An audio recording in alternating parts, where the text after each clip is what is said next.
Hello student, आप सबका स्वागत है फिर से एक नए वीडियो में। तो इस वीडियो में हम बात करने वाले हैं आपके राजस्थान बोर्ड के 11वीं क्लास के जीव विज्ञान के मतलब बायोलॉजी के पेपर के बारे में, जो आपका यहाँ पर 23 तारीख को पेपर होने वाला है। तो इस पेपर की पूरी जानकारी इस वीडियो में देने वाला हूँ। तो वीडियो को आपको लास्ट तक देखना, अगर चैनल पर आप पहली बार तो चैनल को सब्सक्राइब कर लें और वीडियो को ज़्यादा से ज़्यादा शेयर करें। तो इस जो पेपर की हम इस वीडियो में बात करने वाले हैं, सारे के सारे प्रश्नों की बात इस वीडियो में करने वाले हैं। तो वीडियो को आपको यहाँ पर लास्ट तक देखना, अगर आप चैनल पर पहली बार तो चैनल को आपको सब्सक्राइब कर लेना है और वीडियो को आपको ज़्यादा से ज़्यादा शेयर करना है। तो हम यहाँ पे देख सकते हैं, जैसे कि आपके सामने लिखा हुआ है कि यहाँ पे जो आपकी क्लास 11वीं का वार्षिक परीक्षा पेपर है, जो आपका यहाँ पर जीव विज्ञान मतलब कि बायोलॉजी का पेपर, आप यहाँ से पेपर को स्कैन भी कर सकते हैं। तो आपके पास टोटल 19 क्वेश्चन होने वाले हैं, जो आपको 3 घंटा 15 मिनट का यहाँ पर समय मिलने वाला। पूरा का आपका यहाँ पर 50 नंबर का होने वाला है। तो सारे के सारे प्रश्नों के उत्तर यहाँ पर बताए जाएंगे। PDF के लिए टेलीग्राम चैनल जो रह सकते हैं, यहाँ पे आपको अपना अंकों में रोल नंबर लिख लेना और यहाँ पे शब्दों में भी आपको अपना रोल नंबर लिख लेना और नीचे दिए गए निर्देश भी आपको यहाँ पे पढ़ लेने, जिसमें लिखा है कि सभी जो विद्यार्थी हैं जो प्रश्न पत्र के सबसे पहले अपना अनुक्रमांक अवश्य लिखें, रोल नंबर और जो प्रश्न दे रखा है उसके आगे इसके अंक भी दे रखे कितने नंबर का ये प्रश्न आपका यहाँ पे बनता है। तो सारे के सारे प्रश्न करेंगे, बस वीडियो को आपको लास्ट तक देखते रहना है। तो यहाँ पर देख सकते हैं कि आपके सामने पहला प्रश्न आ गया है, क्या बताऊँ, जिसके अंदर बहुविकल्पीय प्रश्न पूछे गए हैं, मल्टीपल चॉइस क्वेश्चन, जो आपके यहाँ पे 1 नंबर का एक प्रश्न होने वाला। टोटल आपसे 10 मल्टीपल चॉइस प्रश्न यहाँ पे पूछे गए हैं। तो जो सबसे पहला प्रश्न यहाँ पे पूछा गया, इसमें लिखा है इंडियन बोटेनिकल गार्डन कहाँ स्थित है? लखनऊ में, दिल्ली में, हावड़ा में, बनारस में। तो इंडियन बोटेनिकल गार्डन कहाँ स्थित है? तो ये आपका यहाँ पे कहाँ पे, हावड़ा या फिर बनारस या दिल्ली या लखनऊ। तो यहाँ पे आपको ऑप्शन में बता देना कहाँ पे आ जाएगा। प्रश्न नंबर दूसरा पूछा गया, निम्नलिखित में से आपूर्ण कवक क्या है? तो इसमें पहला ऑप्शन पूछा गया है कि बेसिडियोमाइसिटीज, या फिर दूसरा पूछा गया है ड्यूटीरोमाइसिटीज, तीसरा है फाइकोमाइसिटीज और डी नंबर एस्कोमाइसिटीज। इसमें से क्या है वो आपको यहाँ पर टिक कर देना है। अब हम प्रश्न नंबर आपकी बात करने वाले हैं तीसरे की। तो तीसरे में पूछा गया है कि क्या बताऊँ, विषाणु में अनुवांशिक पदार्थ होता है, कौन सा पदार्थ होता है? RNA होता है, प्रोटीन होता है, DNA होता है, या फिर RNA या DNA दोनों होता है। तो इसमें आपका आंसर हो जाएगा RNA और DNA दोनों इसमें होता है, प्रश्न नंबर तीसरे का। इसके प्रश्न नंबर चौथे में पूछा गया है आपसे कि द्वि निषेचन किसका विशिष्ट लक्षण है? किसका है? आवतबीजी का है, अनावतबीजी का है, वायोफाइटा का है, या फिर टेरिटोफाइडा का। इनमें से क्या हो जाएगा वो आपको यहाँ पर टिक कर देना। तो सारे के सारे प्रश्न कराए जाएंगे, बस वीडियो को आपको यहाँ पर लास्ट तक देखते रहना है। नेक्स्ट क्वेश्चन चलते हैं, प्रश्न नंबर 5। तो यहाँ पर प्रश्न नंबर 5 में पूछा गया है आपसे कि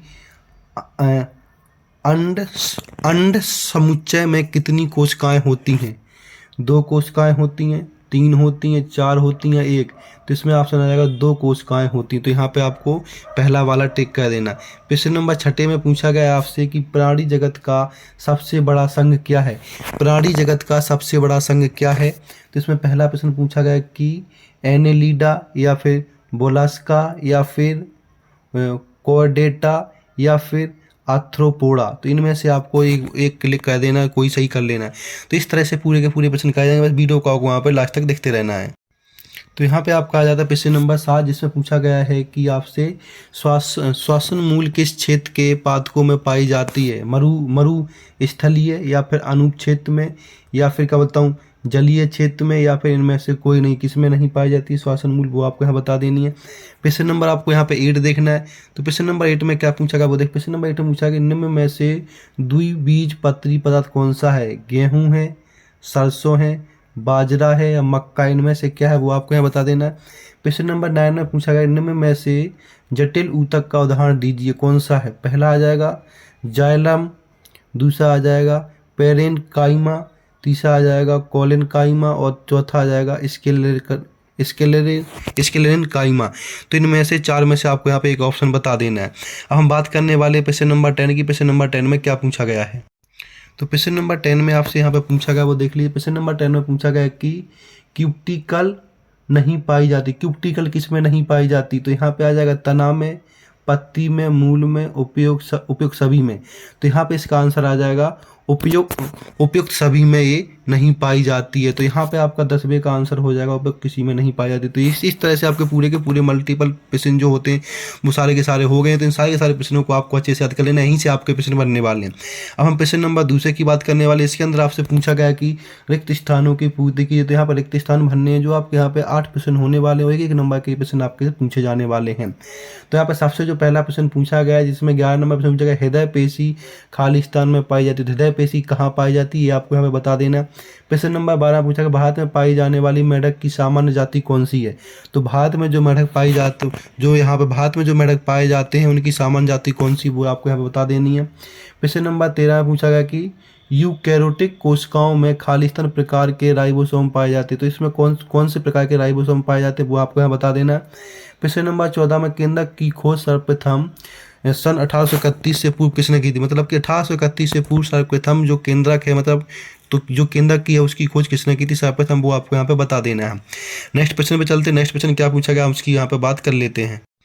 इसके बाद नेक्स्ट प्रश्न आपसे यहाँ पे पूछा गया, वो देख लीजिएगा। प्रश्न नंबर आपसे 15 पूछा गया, जिसके अंदर पूछा गया कि राजस्थानी की झिल्ली खालिस्तान कहलाती है, क्या कहलाती है, वो यहाँ पे बता देना आपको। प्रश्न नंबर 16 में पूछा गया कि प्रोटीन में बंध पाया जाता है। तो प्रोटीन में कौन सा बंध पाया जाता है वो आपको यहाँ बता देना है। प्रश्न नंबर 17 में इंजाइम सक्रियकरण ऊर्जा के मान को कर देते हैं, क्या कर देते हैं, सक्रिय ऊर्जा के मान को। प्रश्न नंबर 18 में एस अवस्था के दौरान डीएनए की मात्रा हो जाती है। एस अवस्था के दौरान डीएनए की मात्रा कैसी हो जाती है वो बताने। तो यहाँ से आपके पूरे के पूरे जो खालिस्तान वो सारे के सारे करा दिए गए। तो इन सारे के सारे खालिस्तानों को आपको अच्छे से याद कर लेना है। इन्हीं खालिस्तानों से आपके पेपर में आने वाला है, तो इससे बाहर कुछ भी नहीं आएगा। तो इन सारे के सारे प्रश्नों को आपको अच्छे से रट लेना है, यहीं से आपका। नेक्स्ट प्रश्न की बात करते हैं। नेक्स्ट प्रश्न क्या पूछा गया, उसमें क्या पूछा गया उसकी बात कर लेते हैं।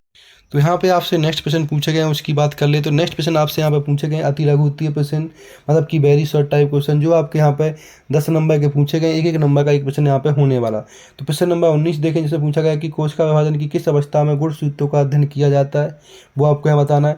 प्रश्न नंबर 20 में कैंजी शरीर वाली पत्तियाँ किन पदार्थों में पाई जाती हैं, वो आपको यहाँ बतानी है। प्रश्न नंबर 21 में RUBP का पूरा नाम बताना, फुल फॉर्म बताना। प्रश्न नंबर 21 में इसका फुल फॉर्म क्या होता है। प्रश्न नंबर 22 में ऑक्सी श्वसन में ग्लूकोज के एक अणु से कितने ATP अणुओं का शुद्ध लाभ होता है, वो आपको यहाँ बताना है।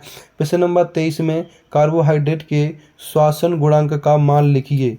श्वसन गुणांक का यहाँ पे मान लिखना, वो आपको बता देना।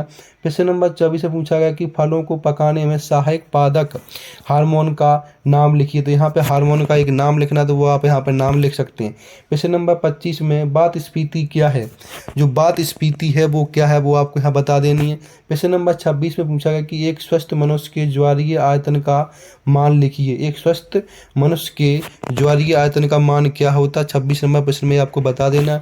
प्रश्न नंबर 27 में पूछा गया कि रक्त का कितना प्रतिशत आयतन प्लाज्मा में होता है, मतलब कि रक्त का कितना प्रतिशत आयरन आपका क्या होता है प्लाज्मा में होता है, वो यहाँ पे बता देते। इस तरह से आपके सारे के सारे प्रश्न आपको कर लेने, जितने बताए जा रहे हैं उतने प्रश्न कर लेते हैं, तो आपके पूरे के पूरे नंबर यहीं से बनने वाले। इससे बाहर आपका कुछ भी नहीं आने वाला पेपर। नेक्स्ट प्रश्न चलते हैं। नेक्स्ट प्रश्न क्या पूछा गया, तो यहाँ पे आपका नेक्स्ट प्रश्न स्टार्ट हो जाता है। वो प्रश्न नंबर आपका यहाँ पे स्टार्ट होता है 28, जिसमें पूछा गया कि सीरम किसे कहते हैं, ये बता देना आपको यहाँ पे। इसके बाद 29 में ऐच्छिक पेशी किसे कहते हैं, ये बता देना है। प्रश्न नंबर 30 में कर्ण अस्थियों के नाम लिखिए। तो 30 में आपको यहाँ पे कर्ण अस्थियों के नाम लिखने। इसके बाद प्रश्न नंबर 31 में आपको सार्कोलेमा किसे कहते हैं, इसका यहाँ पे आपको नाम लिख देना।